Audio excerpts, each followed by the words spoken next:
Hello everyone, it's Lindsay, and today I'm back with another word focus card. I did one of these last week. This is using the word focus cards from Open Journey. They just released a new set number 2, but there's also some little smaller cards and different things over there, so check them out. I'll have everything linked down below for you guys. This is the card that we did last week, so if you want to see the process for this one, I will link that video down below for you guys. My goal is to get into the habit of doing word study Wednesday. It's kind of my goal. I'm trying to get stuck to a little bit of a schedule now that things are kind of getting normal with the kids back in school. So we'll see if this video ends up on Wednesday. I don't know. Leave me a comment down below. Is it Wednesday? Did I do it? I'm trying hard. So I went ahead and just picked the next card. In the stack is the word breath. Now this one, you could very easily do several of these cards just on this one word. So you could copy this card on just some cardstock and do a different one for all these different verses, because this is what's so neat about word studies. And this is why I've become so passionate about word studies. So just on the surface, you see the word breath, and those of us who are, natural English speakers, that's our first language, that word means what it means, right? Breath is the same, whether, whatever you say, however you say it, whenever you use it, breath means breath. But when we look at the original Greek and Hebrew and the ways that this word is used in those original languages throughout the Bible, there's differences, and it means different things in different places and different connotations. And so when it's translated, it just translates to the word breath, but that we lose some of that nuance when we translate it to the English version. And so that is why on the front here, you're going to have a few different versions here in both the Greek and the Hebrew. So depending on where it's used and how it's being used is going to determine which, particular breath word it is. And so I use the Blue Letter Bible app for my word studies. I've shown a video, I'll try to link that down below, how I navigate the app. The app has been updated since that video. So the, selections and things might be slightly different, or where things are in the app might be slightly different. But the app is free and you can't break it. So get in there and just play around, tap on menus, explore it. Every day I'm finding new things and discovering new ways to use it. And so I use that for my study. And so it was actually that app that kind of pushed me to use this particular verse that I used today just because of the notes that they had on it. So you'll see there are a variety of verses for the word breath, each of them being a little bit different and kind of talking about different things. But I went ahead and went with John 20:22, which is the first verse that's listed there. And that says, after saying this, he, that is Jesus, breathed on them and said, receive the Holy Spirit. And that's John 20:22. So this kind of set the scene is after Christ's death and resurrection, in that time of 40 days when he's back on earth before he ascends up to heaven. And this is where we see the Holy Spirit enter the scene in kind of a big way. We've seen the Holy Spirit throughout the Old Testament and some of the New Testament. But this is where we really see this transition into those of us as Christians, those of us as followers of Christ now have the Holy Spirit residing within us. And so that Christ is kind of setting that up as he's preparing to leave the earth. He's making it so that we're not by ourselves. We have the Holy Spirit as our helpmeet or helper. And so I really wanted to kind of dig into that. And there was some great notes that the Blue Letter Bible app had. And so I went ahead and wrote down the transliteration. So this is the Greek word for the version of breath that's used in this verse. I don't always type this out, but that was not the same transliteration that was on the front of the card. So I just wanted to make sure that I had the one in there that's, the version of breath that I'm studying for this particular card. And then I have the definition, to blow or breathe upon. And then there was these notes in the Blue Letter Bible app, and this was so intriguing, and this is why I love these word studies. And so this is from Arthur W. Pink in his exposition of the Gospel of John book, and it says, the Greek word here used is employed nowhere else in the New Testament, but is the very one used by the Septuagint translators of Genesis 2:7.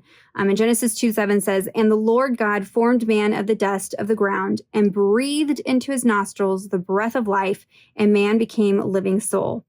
Says man's original creation was completed by this act of God. Who then can fail to see that there in John 20, on the day of the Savior's resurrection, the new creation had begun by the head of the new creation, the last Adam acting as a quickening spirit. And that's referencing 1 Chronicles 15:45.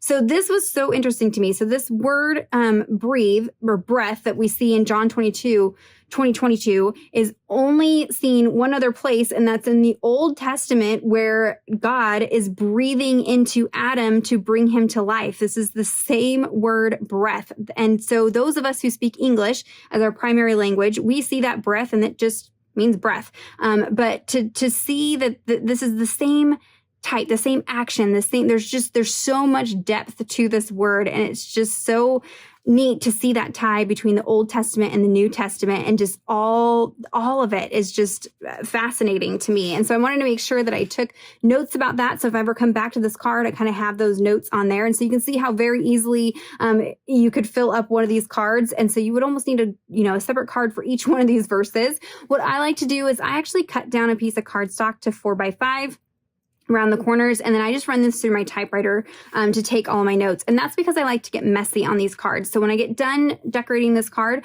I will stick the back of, back to front and make it all one card that way. That's how I like to do it, kind of separate. But so while I was doing that, I was kind of thinking about some of the things I wanted to pull together. And so we're going to do kind of a simple layout on the front here. Again, it doesn't always have to relate to the notes or the study. This is just kind of the fun part that I can work on while I'm thinking about the things that I studied. So I'm going to be using a few elements from the Do You Love Me devotional kit. This is the current kit from Open Journey. They have it in digital format and physical format. And in here are these cards. Now, these cards are sized to fit like a traveler's notebook. So if you wanted to fill a traveler's notebook page or create a little booklet, you could. These are just cardstock. Or you can use these to kind of tear apart and use as collage elements. And so that's actually what I'm going to be using it for. So I cut this down and just cut a portion of it off. And this is going to be the background of my card. So you can see done. You do not have to get messy. It looks like there's a little gesso, a little ink, and blending and things like that. I didn't have to pull anything out. It's done for me. Stick it down. Background's good to go. So I love that you have those elements to use. If you love, the look of mixed media, but you don't have the product or don't want to take the time, or, you don't want to get messy or whatever it is, these make it really nice and convenient. And so I also have some florals. These are from the kit as well. I actually use the digital version and just print and cut them myself. Check out the digital section of Open Journey. Not only does she have her devotional kits, but she has some standalone digital products that are really beautiful. Floral headers and washi tapes and things like that. So I have some floral elements. I'm also going to be using the new mixed media stamp sets that she released. These are just standalone stamp sets that I thought would be fun to use. Of course, I could just leave the background as is, but you know me, we got to go over the top, right? So we got to add some things to this to dress it up, but it's not going to take very much. I'm going to be using some distress glaze. I'm going to be blending some ink through a stencil. A sweet friend recently sent me some distress crayons to play with. So I'm kind of trying them out and seeing how they compare to gelatos, how different they are, how similar they are. So we might be using this today. I'm not quite sure how we're going to go. These cards are pretty small, so it doesn't take very much to dress them up, but I will have everything linked down below for you guys, including the videos that I mentioned. So let me go ahead and put you guys on fast forward, and we'll put this word focus card together. Okay, so I'm going to start by adhering my background down. Now, I don't gesso this or anything, so it's just cardstock. So just keep that in mind as I'm adding things to it. This is just the same as working on cardstock. So if you're going to go in with like inks and messy things, you might want to add a layer of like collage medium or gesso or matte gel medium over the top of this. But for now, we're just going to roll with this. So there is the background element. And then now I just want to add a few things to it just to build up the layers. So there was some writing in the background of this piece that was kind of in this purpley color. So I pulled out some milled lavender Distress Oxide ink, and I'm blending it through this dot fade stencil from Tim Holtz. Again, everything will be linked down below for you. This is super subtle. I'm trying to be careful because the florals that I'm going to use are black and white and just that little bit of yellow. And so I don't want my background to be too overpowering and conflict with the elements that I'm going to add over the top. So I'm going to try to keep it pretty mellow. But now that I've got those dots on there, I did go ahead and heat set those to make sure they were good and dry before this next step, because I'm going to do some embossing. So I've pulled out one of those like mixed media stamp elements. I inked it up with some Versamark ink, which is a clear sticky ink. And then I'm going to add some distressed glaze. I think this is an antique linen color. And this particular embossing powder is translucent. So you will be able to kind of see some of the background through it. And that's what I wanted. I wanted it to just look like another layered element over the background. And you can see a lot of it gets covered up, but it's also adding some texture because it's kind of shiny. So I'm okay with a big chunk of it getting covered, but I am going to add another little element over here. There are these doves on one of the stamp sets, and oftentimes doves represent the Holy Spirit. And so since this particular passage of scripture is talking about the Holy Spirit, I wanted to add a little nod to that. So there is that little dove, and I'm doing the same thing, stamping it in the Versamark ink, adding that antique linen distress glaze, and then heat setting that. It doesn't take very long to heat set these glazes. And you can see it's just adding some layers to that background. And now I'm going to play around with this distress crayon. I think this is brushed corduroy, and they are much softer and smoother than Gelato's.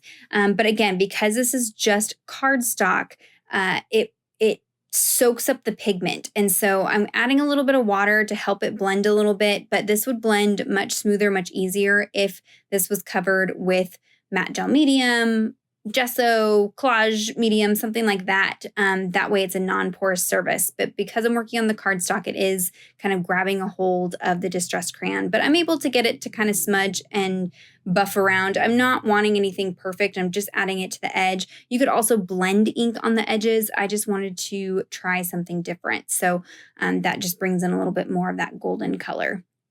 And then this is an old washi tape. In fact, it's kind of discolored, but it's just some gold stripes. I add that to break up the transition between the background and the rest of the card.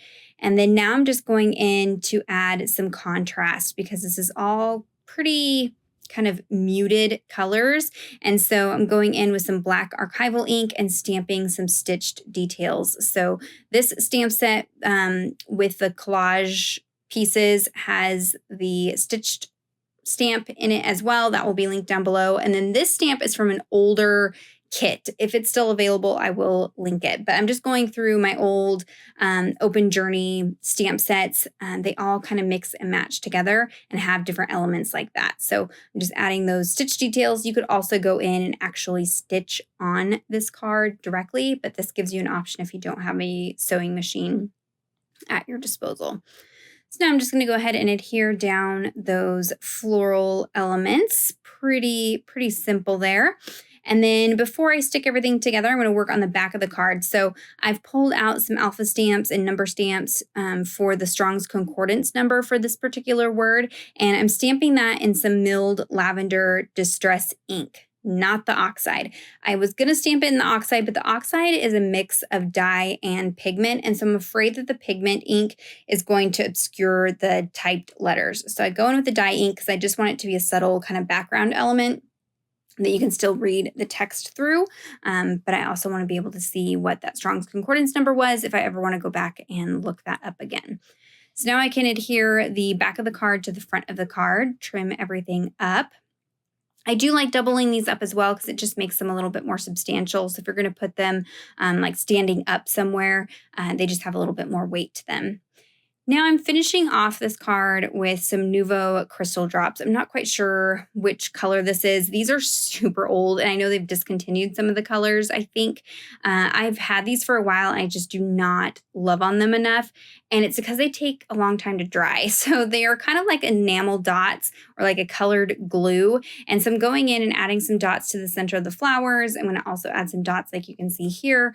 And so then these dry hard. So it's like an enamel dot basically, or enamel sticker, but you can make them whatever size you want. They have a bunch of different colors. So I will link them down below. They just have to sit and dry for many hours. And so I don't always use them, especially in my Bible, because I want to close my Bible and put it back on the shelf. And so this card I had to sit and let it dry for a little while, but it just adds another fun texture element to this card. And you can see very, very simple, very quick and easy. I've got all those notes on the back. There's the finished card.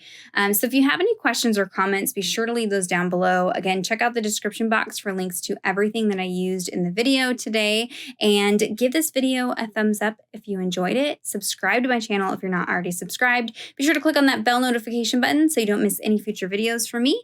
And until next time, thank you so much. Bye-bye.